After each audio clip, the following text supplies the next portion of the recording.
Bismillahirrohmanirrohim. Assalamualaikum warahmatullahi wabarakatuh. Salam sejahtera untuk kita semua.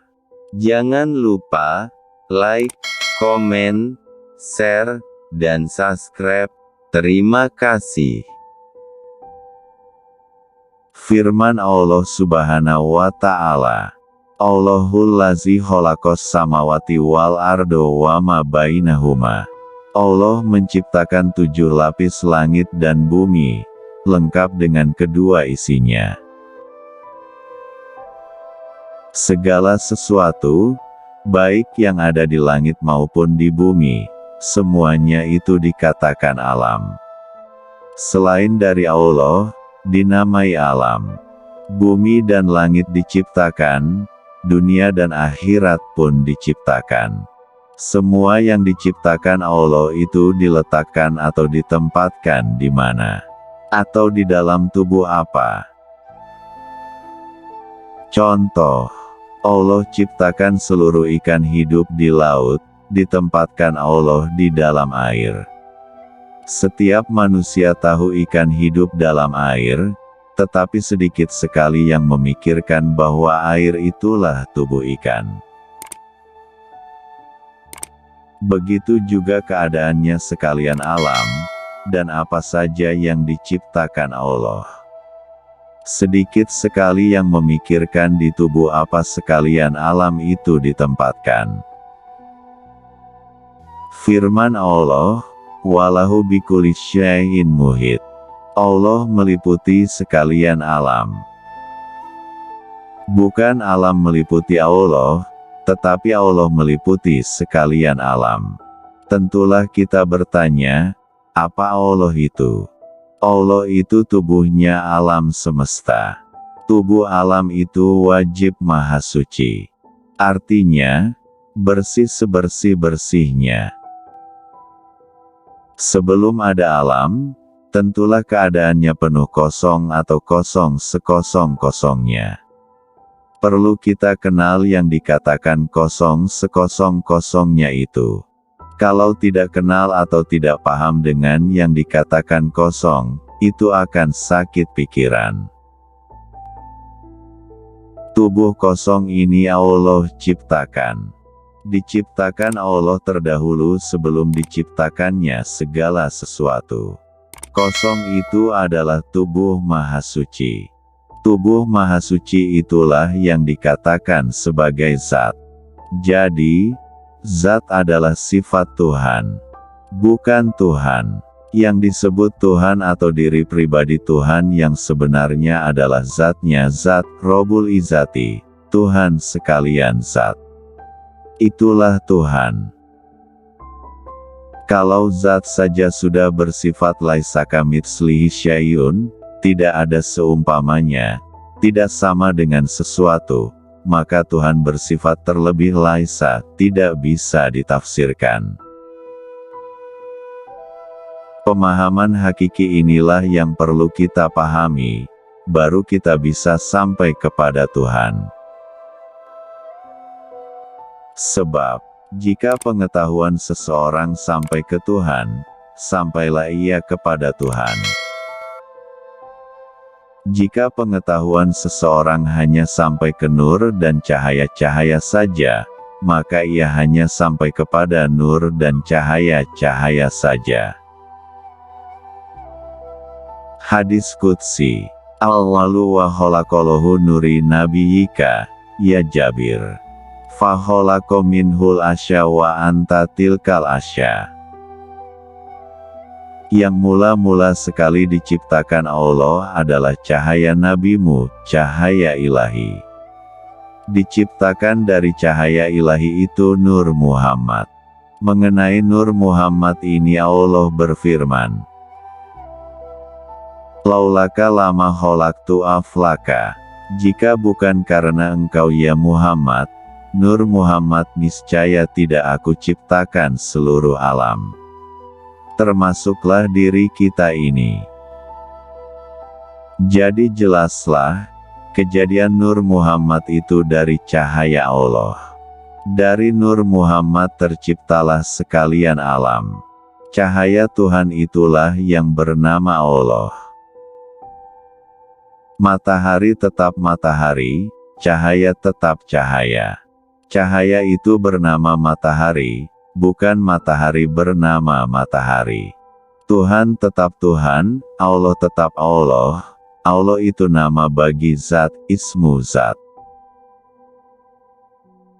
Tuhan tidak bernama. Yang tidak bernama itulah yang menciptakan segala-galanya. Cahaya Allah itu zat mutlak, zat yang tidak bersifat. Sebelum ada sifat, tentu hanya zat yang ada. Sebelum ada zat, tentulah hanya penuh kosong sekosong-kosongnya, tidak ada sesuatu. Tuhan itu tertinggi dari segala yang tinggi. Tuhan itu terlebih maha suci dari segala yang maha suci. Itulah sebabnya Tuhan disebut Qadim yang terlebih azali. Al-Quran selalu menceritakannya, tetapi banyak orang yang tidak paham dengan apa yang dibicarakan. Bagaimana memasang makrifat kalau tidak tahu? Semua ada di dalam kitab, tetapi tidak dijelaskan. Kita ini hidup di dalam nyawa, karena di sekitar kita ini ada zat asam. Kalau orang itu tidak tahu dirinya hidup di dalam nyawa, nyawa apa yang dipakainya hidup?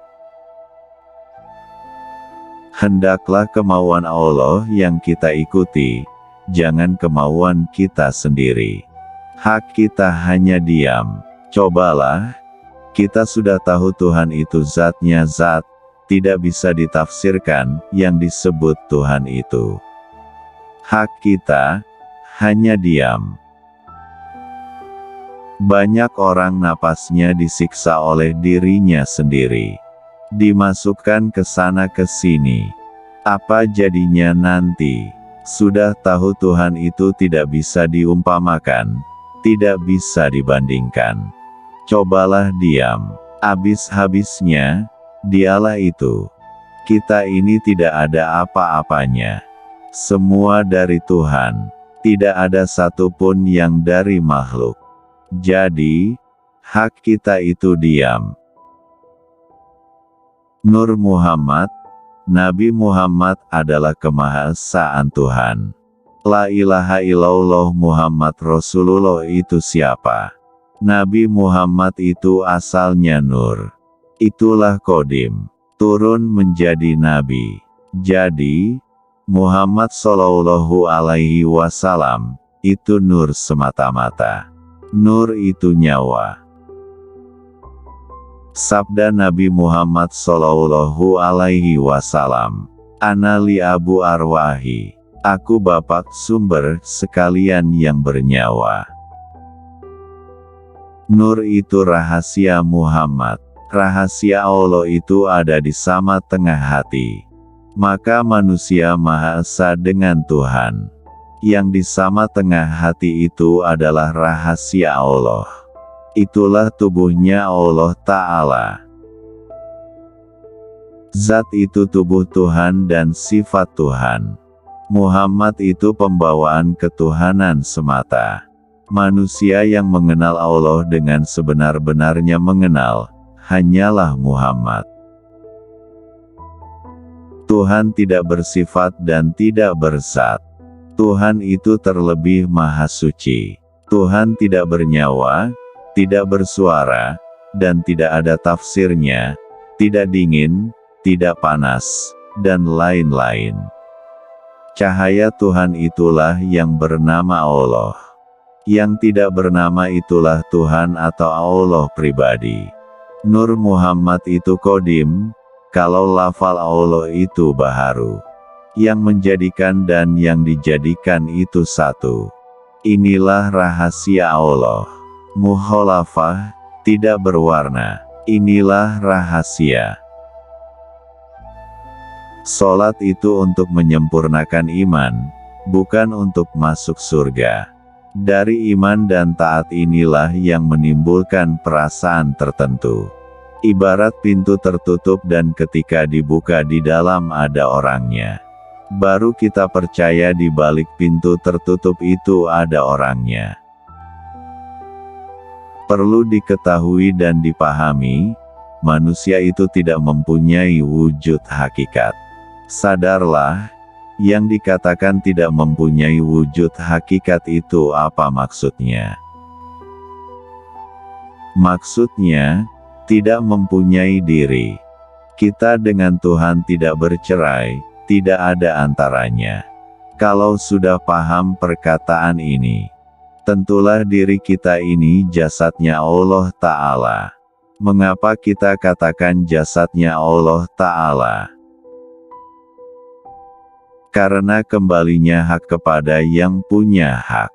Kalau sudah kembali hak ke dalam genggaman Allah, bagaimana otak orang yang sempurna berpikir? Otak orang yang sempurna berpikir, dia akan menemukan bahwa hakikat diri kita ini adalah Allah semata-mata. Bagaimana yang dikatakan Allah semata-mata itu? Hapus sekalian alam, tidak merasa ada diri lagi. Kalau mati jasmani, artinya bercerai rohani dengan jasad. Perlu diketahui, mati rohani itu tidak bercerai Muhammad dengan jasad. Muhammad keluar dari jasad, hancur menjadi satu dengan jasad. Kalau roh bercerai dengan jasad, busuklah jasad dan hancurlah jasad. Pengertiannya, mati sekalipun, roh dan jasad tidak bercerai. Kalau roh tidak bercerai dengan jasad, meliputi jasad amalan yang sebaik-baiknya yang Maha Esa itu. Perlu diketahui sebelum mati. Kalau tidak tahu, binatang boleh dikatakan mati. Kalau manusia, sabda Nabi Muhammad SAW, mati itu awal kehidupan. Berarti mati itu jasad, dan ruh tidak bercerai. Hiduplah kita di alam barzah. Kalau tidak hidup, rasakanlah azab-azab kubur. Terima kasih sudah menonton channel kami, semoga bermanfaat. Jangan lupa like, komen, share dan subscribe. Sampai jumpa di video kami selanjutnya. Assalamualaikum warahmatullahi wabarakatuh.